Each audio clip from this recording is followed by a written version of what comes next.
دیکھیں سب سے پہلے تو سی پیک پہ جو دو ایکسٹریم پرسپیکٹیوز ہے، ایک یہ ہے کہ یہ گیم چینجر ہے جو اس ملک کا نقشہ اور تقدیر بدل دے گا. دوسرا پرسپیکٹیو یہ ہے کہ یہ خدا نہ خواستہ کوئی ایک اور ایسٹ انڈیا کمپنی تو نہیں بننے جا رہی بلوچستان میں. میری ذاتی رائے، عاجزانہ رائے یہ ہے کہ جو حقائق ہے، زمینی حقائق ہیں، وہ ان دونوں میں سے کوئی بات بھی درست نہیں ہے. میں شروع کروں گا سی پیک کے گیم چینجر کے پرسپیکٹیو سے. کیا سی پیک گیم چینجر ہے کہ نہیں؟ دیکھیں، گیم چینجر ہونے کا مطلب یہ ہے کہ کیا ہماری گروتھ، ہماری ڈیولپمنٹ کا ضامن سی پیک ہو سکتا ہے؟ بنیادی سوال اس میں یہ سمجھنا ضروری ہے کہ صرف پاکستان نہیں، دنیا میں کسی بھی قوم کے ترقی اور ڈیولپمنٹ کا ضامن جو ہے وہ فورن ایڈ، بیرونی قرضے، ایڈ یا فورن انویسٹمنٹ کبھی نہیں ہو سکتی. آپ کی ترقی، آپ کی اقتصادی اور معاشی ترقی جو ہے اس کا دار و مدار آپ کی اندرونی پالیسیز پہ اور آپ ان کا استعمال کیسے کرتے ہیں اس پہ ہوتا ہے. تو number one, CPEC can not be a substitute for domestic economic growth policies and their status of implementation. ہم نے جو تھوڑی سی غلطی شاید کی ہے، ہم نے ایک پبلک پرسیپشن ایسی بنائی ہے، ایک ہائپ کریٹ کی ہے کہ اس کے آنے سے کوئی بالکل ایک دم نقشہ بدل جائے گا. ایسا نہیں ہوگا، نہ ہو سکتا ہے. اور اس میں چائنیز گورنمنٹ یا چائنیز کا کوئی زیادہ قصور نہیں ہے. بدقسمتی سے Chinese are also uncomfortable with this sort of public narrative about CPEC جو ہم نے پروموٹ کیا ہے. گیم چینجر وہ ہوتا ہے، مثال کے طور پر میں ایک چھوٹی سی مثال دیتا ہوں، سادہ مثال، اس سے سی پیک ہمیں سمجھ آئے گا. اگر آپ کی ایک بزنس ہے اور وہ بزنس ناکام ہو رہی تو اس کے ناکامی کے کئی وجوہات ہیں. ایک ناکامی کی وجہ یہ ہے کہ جو مال، جو پروڈکٹ آپ بیچتے ہیں مارکیٹ میں کمپٹیشن بہت آ رہی ہے اور آپ کے ساتھ لوگ ہیں جو آپ سے سستے داموں میں وہ بیچتے ہیں.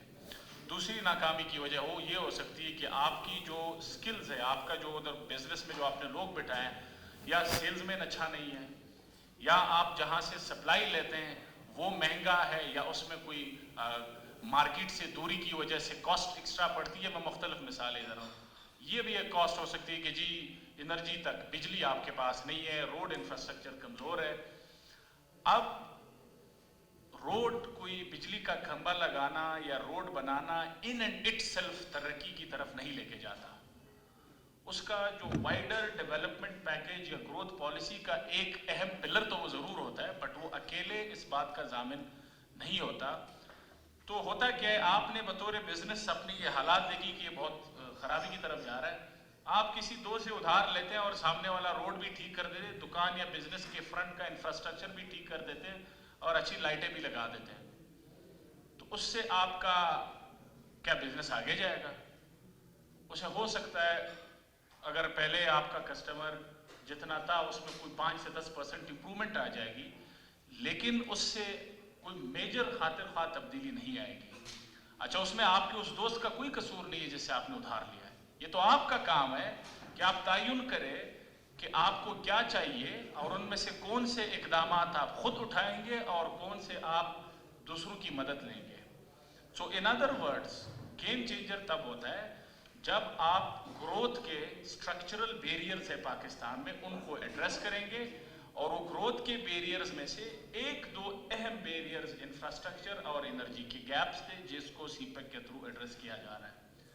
لیکن ان کے ساتھ جو باقی گروتھ کے ہرڈلز ہے، اکنامک ڈیولپمنٹ کے راستے میں جو ہرڈلز ہے، اگر آپ ان کو ایڈریس نہیں کریں گے تو اس سے کوئی وہ گیم چینجر والا سارا کانسیپٹ آپ کا غلط ثابت ہوتا ہے. تو پہلے یہ ریئلسٹک پرسپیکٹیو لینا ضروری ہے کہ اس میں پوٹینشیل بالکل ہے، یہ ہمیں ہیلپ کر سکتا ہے، لیکن اس کا دار و مدار اس بات پہ ہے کہ ہم اپنے معاشی ترقی کی پالیسیاں کیا بناتے ہیں اور جو ہمارے حصے کا، ہمارے ذمہ کا کام ہے اس کو ہم کیسے کرتے ہیں. ایک مثال میں سی پیک سے دینا چاہوں گا.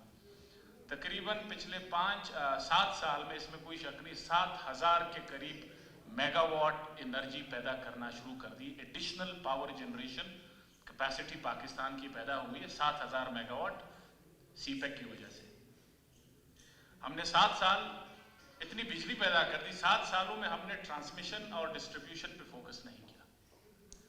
उसका नतीजा क्या है कि बिजली तो आप पैदा कर रहे हैं, लेकिन आपके ताजिर बिरादरी, आपका कारखाना जहां तक आपने पहुंचानी है, अगर आप 1000 रुपए की बिजली सिस्टम में छोड़ते हैं, आपको रिकवरी 300 रुपए मिलती है। 200 रुपए की लाइन लॉसेस, कुछ इनएफिशिएंसीज, कुछ मिसमैनेजमेंट और कुछ आपकी ऑपरेशनल कॉस्ट्स डिडक्ट होके, तो उसका मतलब अब ये जारी बात है कि किसी चाइनीज ने नहीं करके देना था, ये हमारी अपनी एंड की जिम्मेदारी थी कि अगर हम 7,000 मेगावाट बिजली प्रोडक्शन जनरेशन ऐड कर रहे हैं नेशनल ग्रिड की कैपेसिटी, और हम ट्रांसमिशन और डिस्ट्रीब्यूशन की इनएफिशिएंसीज को एड्रेस नहीं कर रहे हैं, तो उसका वो फायदा नहीं होगा जो हम पब्लिक को बता रहे हैं।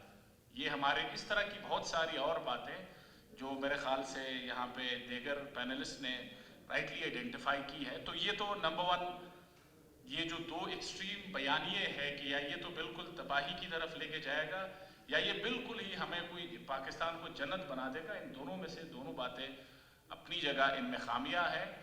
ये हाँ, इसमें पोटेंशियल ज़रूर है कि हमारा मईशत का पहिया आगे जाए, लेकिन वो पोटेंशियल का दारोमदार चाइनीज़ पे नहीं है, उसका दारोमदार हम पे है बतौर कौम, बतौर हुकूमत, बतौर मुआशरा, कि हम क्या अपने हिस्से का काम करते हैं कि नहीं करते हैं। वो अपने हिस्से का काम क्या होना चाहिए, वो हर सेक्टर में बहुत सारी पॉलिसीज़ है। एनर्जी की मैंने एक आपको एग्जाम्पल दे दी। तो पहले तो मेरे ख्याल से ये परसेप्शन ज़रा दुरुस्त करने की ज़रूरत है कि हम इतनी अनरियलिस्टिक तवक्कुआत लेके बैठते हैं कि बिल्कुल हमें लगता है, और फिर जब वो पूरी नहीं होती हम उसमें मायूसी के साथ साथ हमें साजिश और वो सारे अनासर नज़र आने शुरू हो जाते हैं। जबकि अगर हमारे शुरू से एक्सपेक्टेशंस रियलिस्टिक होती तो शायद ये बयानियाँ या ये जो इस लेवल की पोलराइजेशन सीपेक के अराउंड क्रिएट हुई है ये ना होती। दूसरा, मैं बाकी डिटेल में नहीं जाऊंगा, मेरे ख्याल से दोस्तेन साहब, ज़हूर साहब जाएंगे। मैं सिर्फ चंद तजावीज़ के साथ कि सीपेक और इस तरह के और अगर कोई इनिशिएटिव्स आते हैं वो कैसे इस सूबे में कामयाब हो सकते हैं, और ये मैं बतौर एक अदना तालिब इल्म मईशत के इक्तिसादियात के तौर पे अपनी राय पेश कर रहा हूँ, और मेरी राय को कोई हुकूमती राय ना समझी जाए, हुकूमती राय के लिए ज़हूर साहब है।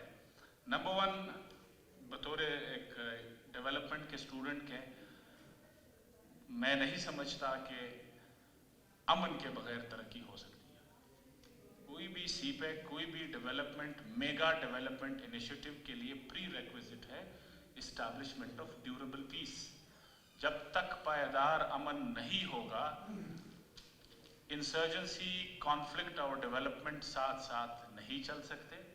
इसमें यहाँ के लोग, चाहे वो ब्यूरोक्रेसी है, चाहे वो सियासी नुमाइंदे हैं, वो ट्रैप हो जाते हैं 2 साइड्स में। अच्छा, इसमें भी कोई शक नहीं है कि पिछले 7 सालों में बलूचिस्तान में अमन के हवाले से हालात बहुत बेहतर हो गए, बड़ी इम्प्रूवमेंट आई है, और अल्लाह करे कि ये इम्प्रूवमेंट मज़ीद भी है। लेकिन जो बात हमने जहन में रखनी है कि बतौर रियासत, बतौर कौम,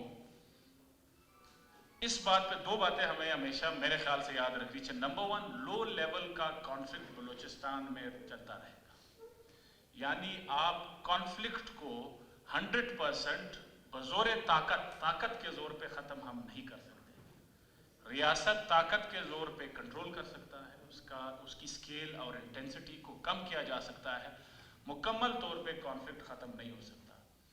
अब जब मुकम्मल तौर पे कॉन्फ्लिक्ट ख़त्म नहीं हो सकता, लो स्केल कॉन्फ्लिक्ट का सीपेक या इन जैसे इनिशिएटिव्स के लिए क्या इम्प्लीकेशन है? वो इम्प्लीकेशन ये है कि even a low scale conflict is enough to offset, to put off foreign investors.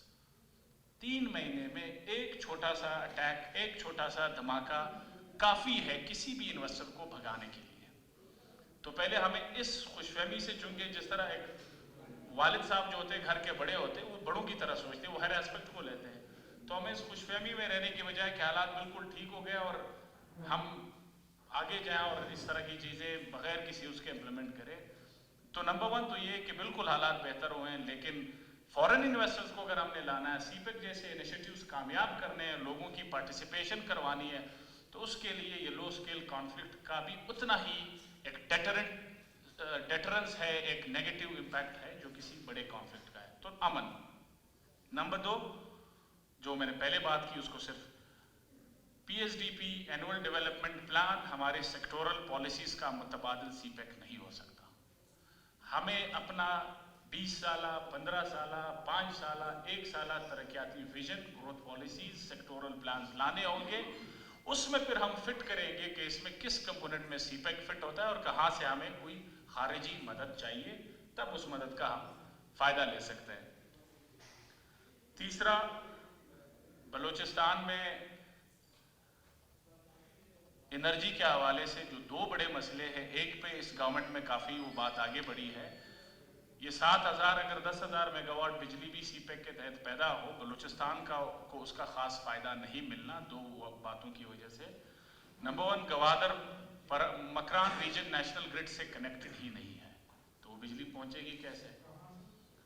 जो बाकी बलूचिस्तान कनेक्टेड है वहां पे एग्जिस्टिंग ट्रांसमिशन लाइंस की कैपेसिटी इतनी नहीं है कि वो एडिशनल पावर बर्डन को बर्दाश्त कर सके। तो transmission capacity and storage and absorption हमारी कैपेसिटी वो बहुत कम है।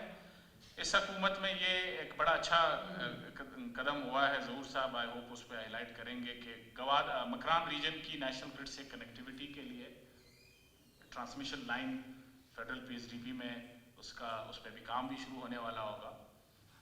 तो हमें मकरान रीजन को नेशनल ग्रिड से कनेक्ट करना, हमें बाकी बलूचिस्तान की ट्रांसमिशन कैपेसिटी बढ़ानी है, तभी हमें बिजली का फ़ायदा मिलेगा। गवादर पोर्ट की जब तक बाकी पाकिस्तान के मार्केट से कनेक्टिविटी इंप्रूव नहीं होगी, वो कनेक्टिविटी फ़िलहाल इतनी है, लेकिन मेरी एक इंडिपेंडेंट ज़ाती राय ये है कि वो कोई बड़ी कार्गो ट्रैफिक के लिए सूटेबल नहीं है इस वक्त।